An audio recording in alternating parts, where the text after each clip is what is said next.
Good morning all students. I am Monika Rama. आज हम BEd second year का पेपर है pedagogy of financial accounting. Unit आपकी थर्ड है वित्तीय लेखांकन शिक्षक का व्यावसायिक विकास और टॉपिक है क्रियात्मक अनुसंधान का उदाहरण एनसीईआरटी की प्रायोगिक योजना। इसके दौरान हम 5th पॉइंट कंप्लीट कर चुके हैं और 6th पॉइंट है आज आपका सब टॉपिक के रूप में क्रियात्मक परिकल्पना की पुष्टि के लिए प्रारूप, यानी कि क्रियात्मक परिकल्पना की पुष्टि हो, इसके लिए एक प्रारूप तैयार किया गया है जिसमें विद्यार्थियों तथा शिक्षकों दोनों को सहयोग लेते हुए अपने कार्य को विद्यार्थियों से करवाना होता है। तो देखिएगा प्रारूप, फर्स्ट इसमें प्रारूप देखिएगा। कार्य प्रारंभ किया जाना है, कार्य प्रारंभ किया जाना है, कार्य प्रारंभ किया जाना है। सेकंड रो बनेगी इसकी समय अवधि, समय या अवधि, यानी कि समय क्या रहेगा, अपेक्षित माध्यम,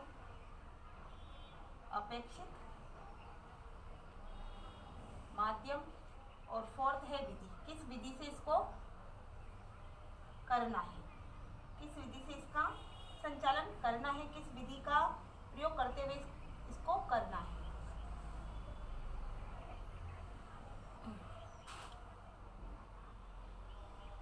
तो इसमें फर्स्ट है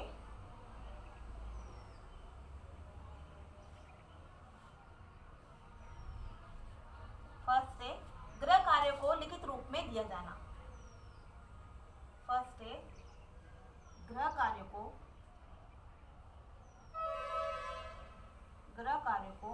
लिखित रूप में ही दिया जाना चाहिए।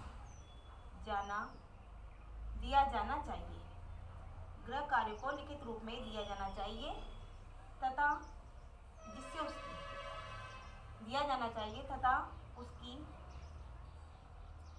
उसकी विवरण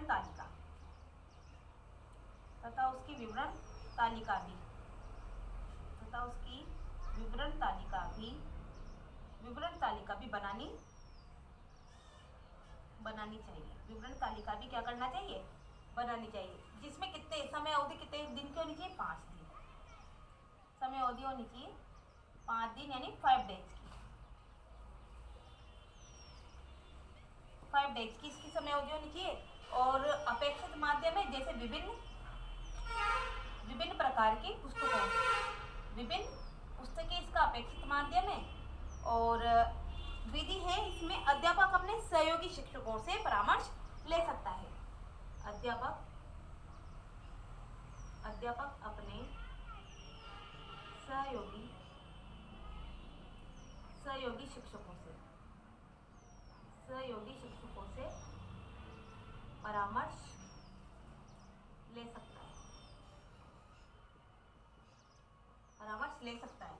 यानी कि कहने का मतलब यह है कि जो क्रियात्मक परिकल्पना की पुष्टि करने का जो प्रारूप है वो इस प्रकार से हो कि कार्य प्रारंभ किया जाना, कब कार्य को प्रारंभ करना है, कितने दिन का करना है, अपेक्षित उसका माध्यम किस तरीके से, उसकी विधि क्या है।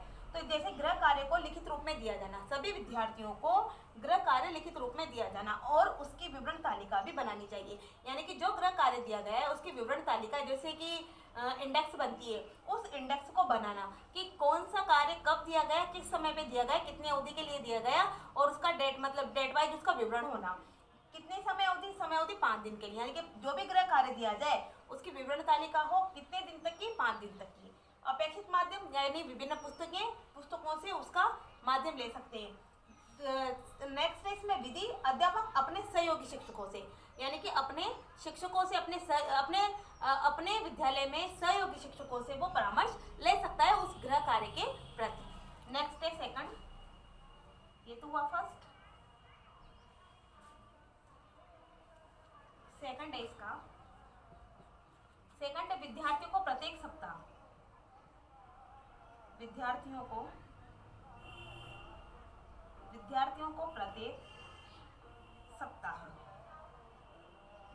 को प्रत्येक सप्ताह लिखित कार्य,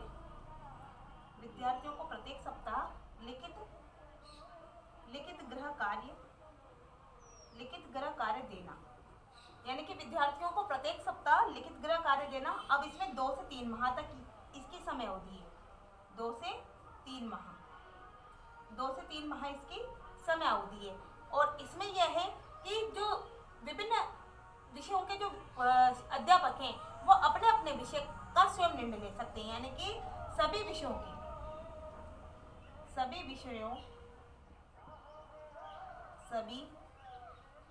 के विषय अध्यापक, सभी विषयों के विषय अध्यापक अपने विषयों में स्वयं निर्णय ले सकते हैं, स्वयं निर्णय ले सकते हैं। इसमें स्वयं निर्णय ले सकते हैं और अन्य विषयों के अध्यापक से गृह कार्य के संबंध में परामर्श ले सकते हैं। अन्य विषयों के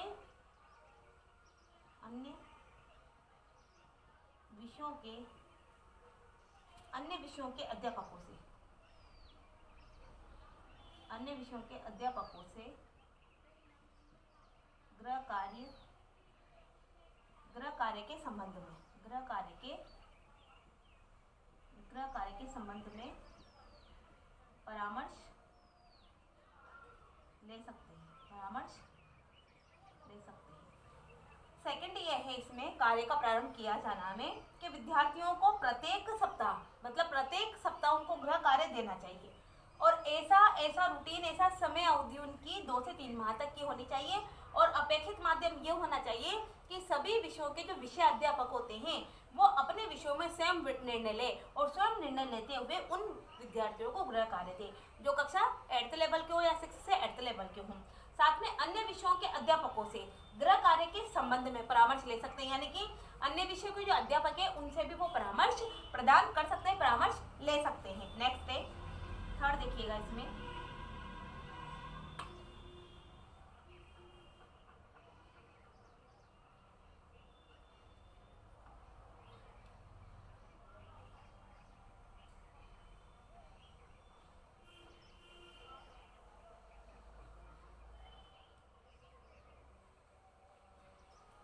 देखिएगा थर्ड है विद्यार्थियों को सभी प्रकार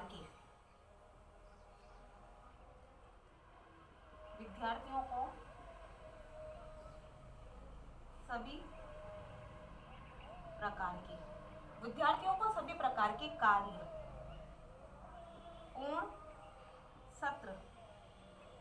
पूर्ण सत्र में ही वितरित किए जाने चाहिए, पूर्ण सत्र में वितरित किए जाने चाहिए, यानी कि कार्य का प्रारंभ जो किया जाता है वो ये है कि विद्यार्थियों को जो भी गृह कार्य है या जो भी सत्रीय कार्य है उसको सत्र में ही, यानी कि जो सत्र चल रहा है उसी में ही उन विद्यार्थियों को वो कार्य दिया जाना चाहिए और उसके बाद वो कार्य नहीं दिया जाना चाहिए। नेक्स्ट है इसमें जो समय अवधि होती है वो 4 डेज की होती है, 4 दिन की होती है, यानी कि 4 दिन के अंतराल में उनको सत्रीय कार्य दे दिया जाना चाहिए, यानी कि पूर्ण रूप से उसी सत्र में इनको विद्यार्थियों को कार्य वितरित कर दिया जाना चाहिए। नेक्स्ट है समय सारणी तथा लिखित कार्यों का नियोजन करना। इसमें यह है कि समय सारणी तथा लिखित कार्यों का नियोजन करना, यानी कि अपेक्षित माध्यम ये है कि जब उनको गृह कार्य वितरित कर दिया गया सत्र के अंतराल में ही या सत्र के अंतर्गत ही, तो समय सारणी तथा लिखित कार्यों का नियोजन, यानी कि एक योजना बनानी चाहिए, एक नियोजित समय सारणी का प्रारूप रखना चाहिए। नेक्स्ट है इसमें विधि सभी लिखित कार्यों की सूची, सभी लिखित कार्यों की सूची तैयार करना, सभी लिखित कार्यों की सूची तैयार करना, सत्र कार्यक्रम तैयार करना, साथ ही साथ ही सत्र कार्यक्रम तैयार करना, ये इसका प्रारूप होना चाहिए। नेक्स्ट है फोर्थ है कि शिक्षकों के द्वारा विद्यार्थियों के कार्यों को शीघ्रता के साथ जांचना। अध्यापकों के द्वारा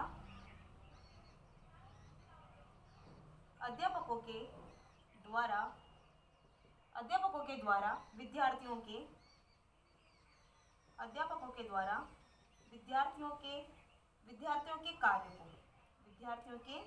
कार्य को शीघ्रता से जांचना, जिसमें समय अवधि कितनी रहेगी? 2 से 3 माह की।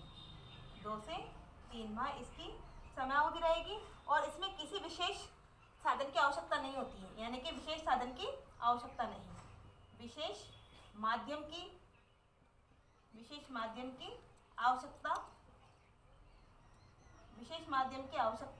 नहीं होती है। और साथ में यह है कि संबंधित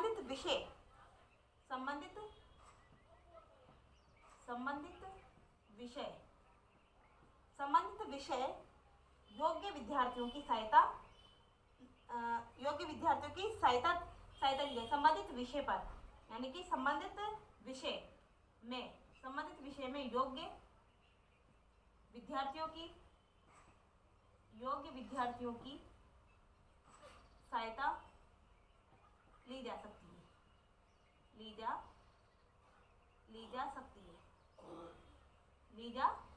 है। कहने का मतलब ये है कि अध्यापकों के द्वारा विद्यार्थियों के जो गृह कार्य है या जो सत्रीय कार्य उनको सत्र के अंतर्गत ही उनको वितरित किया गया है, उस कार्य को शीघ्रता से अध्यापक को जांचना चाहिए। साथ में उसको चेक करने में, उसको जांचने में 2 से 3 माह का समय लेना चाहिए और विशेष माध्यम की उसमें आवश्यकता नहीं होती है, यानी कि अपेक्षित माध्यम जो है उस माध्यम की उनको आवश्यकता नहीं होती है। साथ में ये है कि अध्यापक अपने विद्यार्थियों के सत्रीय कार्यों को जांचने के लिए या विद्यार्थियों के गृह कार्यों को जांचने के लिए संबंधित विषय में, यानी कि अपने विषय में योग्य विद्यार्थियों की सहायता ले सकता है। जो विद्यार्थी योग्य है, इंटेलिजेंट है, उसकी वो सहायता ले सकता है। इस प्रकार से ये आपका क्रियात्मक परिकल्पना की पुष्टि के लिए जो प्रारूप है वो कंप्लीट हुआ। नमस्कार, धन्यवाद।